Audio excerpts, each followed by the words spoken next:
resilience but also reinforcing India's commitment of being a responsible global player. I would now like to request DJ Dr. Mohapatra to kindly do the honors of. Together we can harness the power of metallurgy for greater good of our nation, its people and the world at large. In this very hall, we are requested to be seated 15 minutes before 2 o'clock. Works in Latin, which is being well recognized by others. To all sister organizations and the people at large. By investing in research, technology and intellect and our togetherness.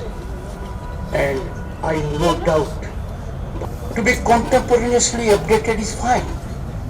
On the first and the second floor. And ladies and gentlemen, Still, will be the world's most developed nation within the world. यहाँ पे जो observatory है श्रीनगर का भी, ये भी more than 100 years से इसका ऑब्जर्वेशन चल रहा है और 1891 में महाराजा के टाइम से ही ये चल रहा था। Technology to us. Now we have to lead in that direction. Already efforts are. IMD must continue to enhance its observational and forecasting systems. The direction will be great for the world. And I wish. जी बहुत बहुत शुक्रिया। अभी आप सबको मैं India meteorological department की तरफ से मुबारकबाद देना चाहता हूँ, कांग्रेचुलेट करना चाहता हूँ। और ये डिपार्टमेंट जो है 15 जनवरी 1875 को फर्स्ट टाइम एस्टेब्लिश हुआ था। तब ब्रिटिशर्स का टाइम था और उस टाइम जो हेडक्वार्टर था वो कलकत्ता के अंदर हुआ करता था। और उसके बाद 1944 में हेडक्वार्टर जो शिफ्ट किया गया दिल्ली के अंदर और 1949 में WMO का मेंबर बन गया इंडिया मेट्रोलॉजिकल डिपार्टमेंट। और तब से जो है ये डिपार्टमेंट जो है चल रहा है। पूरा रडार्स और सेटेलाइट का जो एरा है वो 1980s के बाद शुरू हुआ और आज की डेट में almost 36 radars through out the country हैं। अलग अलग सेटेलाइट्स भी ऑलरेडी हमारे चल रहे हैं। तो इसी बीच जो इंडिया मेट्रोलॉजिकल डिपार्टमेंट जो मेट सेंटर श्रीनगर है, ये भी नया ऑफिस नहीं है। ये महाराजा के टाइम से 1891 से चल रहा है जो मेट्रोलॉजिकल ऑब्जर्वेटरी है श्रीनगर का। और उसके बाद जो है 1981 में गवर्नमेंट ऑफ इंडिया ने एक फुल फ्लेज्ड ऑफिस बनाया मेट्रोलॉजिकल सेंटर श्रीनगर के नाम पे। और तब से जो है ये कंटिन्यूसली चल रहा है।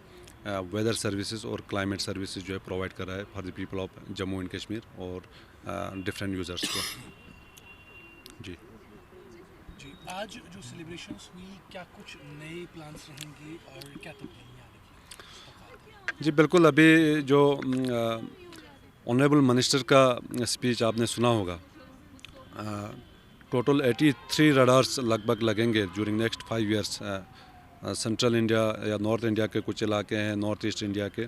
तो technological upgradation over the time हो रहा है। ऑब्जर्वेशनल नेटवर्क जो है हम ओवरऑल बढ़ा रहे हैं।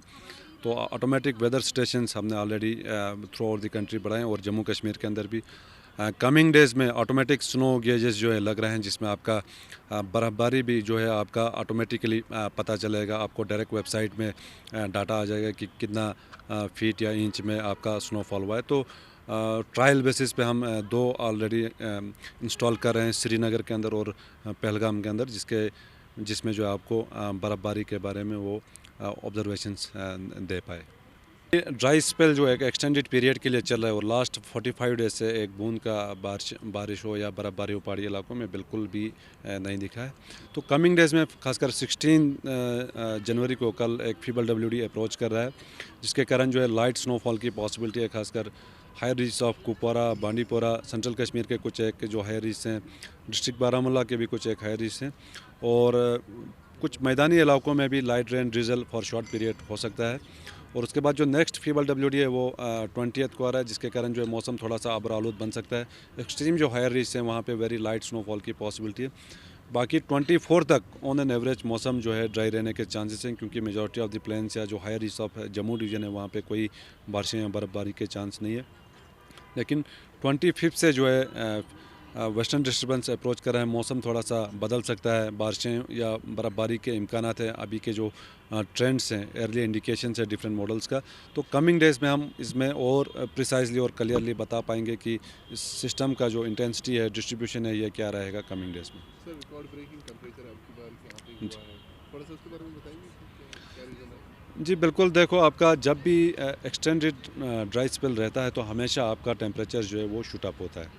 तो यही चीज़ आपने 2018 मार्च अप्रैल में देखा होगा, लास्ट ईयर भी आपका फरवरी मार्च में ड्राई स्पेल की वजह से टेम्परेचर जो है काफ़ी ज़्यादा शूट अप हुए थे। इसी तरह जो एक्सटेंडेड ड्राई स्पेल था खासकर अगस्त सितंबर में, तो उस टाइम भी जो है एक एक्सटेंडेड ड्राई स्पेल के कारण जो है हीट वेव लाइक कंडीशंस पूरे वैली के अंदर बना हुआ था।